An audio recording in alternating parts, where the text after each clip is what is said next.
Le groupe OFI est un acteur historique de l'ISR.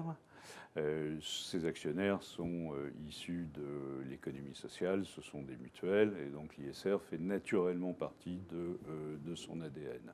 Aujourd'hui, les 2/3 des encours du groupe OFI font l'objet d'une analyse et ou d'un reporting ESG. Et le groupe OFI est un des acteurs les plus importants sur le marché de l'ISR en France. D'ailleurs, ces fonds sont présentés régulièrement à la labellisation Novetic et voient leur label renouvelé régulièrement. Pourquoi l'ISR ? Parce que l'analyse extra-financière nous permet d'accéder à une meilleure connaissance des émetteurs et partant de là d'avoir une meilleure appréhension du risque potentiel. La notion de risque est d'ailleurs centrale dans notre analyse. C'est véritablement le point distinctif de notre analyse extra-financière, c'est cette notion de risque. Nous avons une équipe de 6 personnes qui est consacrée entièrement à l'analyse ESG et nous avons déployé un système d'information propriétaire qui nous permet de diffuser largement l'information extra-financière auprès de toutes nos gestions.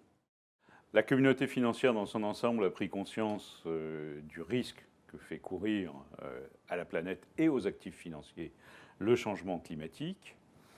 Et nous nous sommes organisés, à la lumière de l'article 173 de la loi de transition énergétique, pour être prêts, dès début 2016, c'est-à-dire avec un an d'avance, à fournir à nos clients la mesure, le calcul de l'empreinte carbone de leur portefeuille. Et nous avons aussi travaillé sur des études de faisabilité pour réduire progressivement, et donc selon des objectifs à fixer, l'empreinte carbone des portefeuilles obligataires. Chaque année, nous organisons un événement dans le cadre de la semaine de l'ISR. La notion de risque, je vous l'ai dit, est au centre de notre méthode d'analyse extra-financière.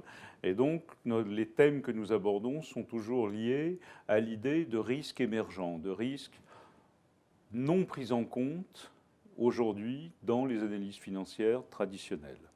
L'année dernière, nous avions organisé un événement sur les nanotechnologies.